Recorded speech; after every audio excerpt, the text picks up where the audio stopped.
Angus, and this is my good friend Tom, and today we are the two prophets.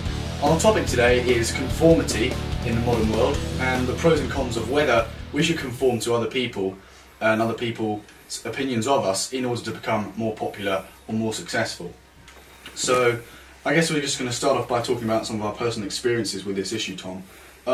When I was growing up, I had a big issue with not being particularly popular at the school I was at, and it was really tough for me because I didn't realise that I'd had some friends provided for me, but I was just kind of ungrateful about whether I had those friends or not, and I always wanted more people to hang out with because I was jealous of all the people going out to all the parties and things like that.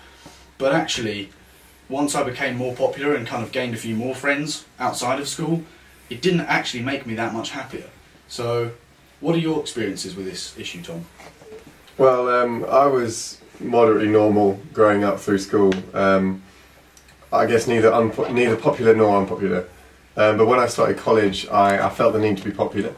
So I was about 17, and I did everything I could to be popular. I started buying the right clothes and hanging out with the right people and sort of doing the right things and what my friends at the time sort of thought to be reliable and acceptable. Like cool, I guess. And so yeah, I mean, initially I got more friends, but I found it much harder to sort of hold back who I was inside, which is a sort of, I guess I'm a little bit crazy and it's a bit difficult to be sort of more normal when people ask you to be a bit more normal. So initially I was having to be someone I wasn't, but constantly holding back who I actually was, and eventually it just sort of made me unhappy, like not being able to be sort of myself, and went through some really difficult times with friends when I sort of expected them to like who I really was, because actually they'd only really begun to like who I wasn't, like a fake me. It can be really hard sometimes just to open up when you're in that kind of situation, and you're kind of persuading people you have this fake personality in order to get them to like you. When it comes to actual proper friendship, like opening up and being able to talk to people on a just straight level, it's really difficult because people aren't aware of the real personality which you might have. So I guess the topic we're talking about today is just being yourself, you know, and whether you should let people accept you for something you're not. Because actually, if you are who you are and people don't accept you, and there's always going to be people who don't accept you in this world, then, you know, is it your problem? No, it's not, because you're just being who you are. And I think that's exactly the right thing to do.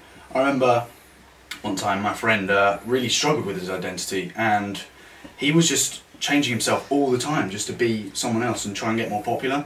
And actually it wasn't doing him any good, because I could just see through all the holes that he was creating in himself, and he wasn't able to open up emotionally to anyone apart from me and a select group of other people in his family. So it was really difficult for him, because not being himself didn't allow other people just to see him for what he truly was, and therefore they didn't accept him. Sometimes people, we find a topic of something and give ourselves sort of quite a lot of basic knowledge about it, and sort of pretend that that's who we are and we know a lot about this particular topic, like maybe this sport, this game or whatever, and it's just to sort of impress people, I guess, almost like conforming to like a standard of coolness. So we pretend to know a lot about something, and then, but what becomes sort of impressive at the start, it then becomes sort of like the maintained standard throughout. So we've got to maintain this sort of knowledge of the video game, maybe, or like the sport that we've got into, which is just difficult, because unless you actually follow the thing you were following in the first place properly, you've just pretended that you like something that you don't really know anything about. I remember there was one athlete I was a big fan of over in America, and he was really struggling with comparisons to another athlete who'd come before him, who he was very similar to in the way he played the sport. And he was being asked about this in an interview, and he just said to the interviewer, "Let me do me, let me be myself," because, you know, he wanted to be able to kind of write his own story and create his own legacy for the future. And the way he was remembered, he doesn't want it to be like this other person. He wants it to be just himself. And I think we should all strive after that we just want to be remembered for who we are. One of the ways that I deal with it is just the knowledge that actually, you know, even if I did have friends with someone I was pretending to be, then I wouldn't be any better off, because as I said earlier, I wouldn't be able to open up to them properly and emotionally, and so they wouldn't really be of that much benefit to me. Obviously there aren't only advantages to being yourself all the time. Sometimes with conforming to what other people want of you, there are disadvantages. Sometimes we feel very lonely because maybe we haven't found people who've really accepted us for who we are yet. But one of the ways that Tom and I deal with finding a place that we really belong is through our faith and in our community at our church. Because there's this great verse in the Bible, in Romans 12 verse 2, and it says, one of the translations of it is, "Do not let the world squeeze you into its mould."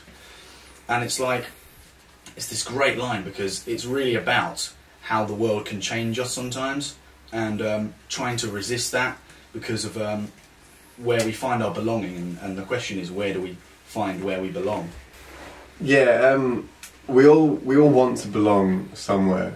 We all want to feel like we're part of something. With our friends, with our family, with other people around us, we all want to sort of be there and be accepted. And it's great to belong to things, but it's not so good if we are having to change who we are to belong, because we're all individuals at the same time. We're not sheep following what everybody else is doing, mindlessly walking away.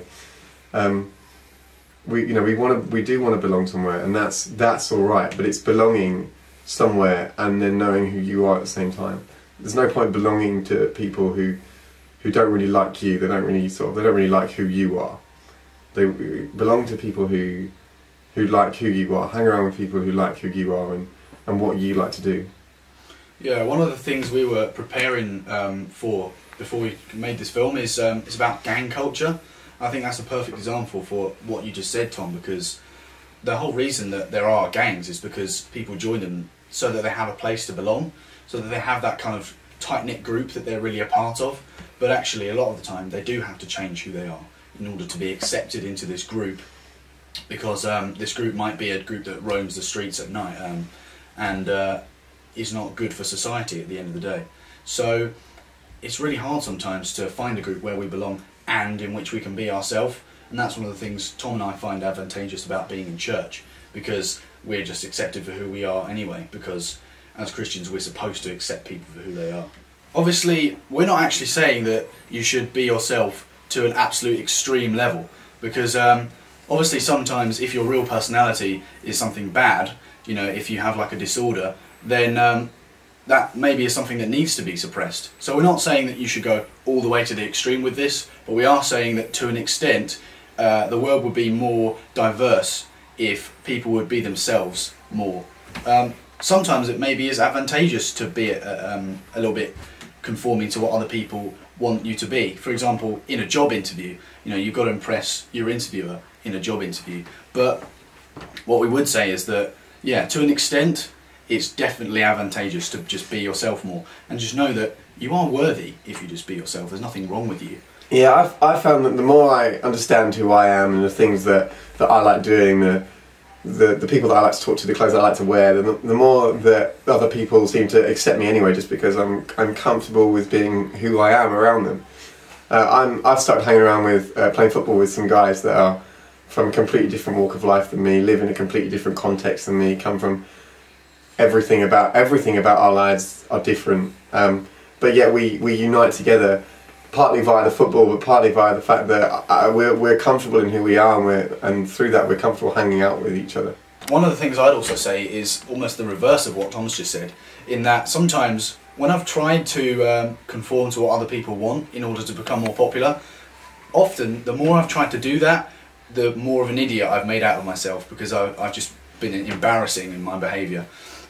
Maybe the more you are who you are, actually the more accepted you get, and the more conformist you become, maybe you make more of an idiot of yourself. I don't know, but it's certainly the case in my life. Okay, so now what we want you guys to do is send us loads of questions on YouTube by dropping us a comment below the video. We're going to put together a show in the future that's just going to be answering questions and only that. So we want loads of interesting questions from people on YouTube, and also we're going to put it up on Facebook as well. So thanks very much, Tom, for talking to me. Remember, be yourself, you're worth it, trust me, and we are the two prophets. See you soon.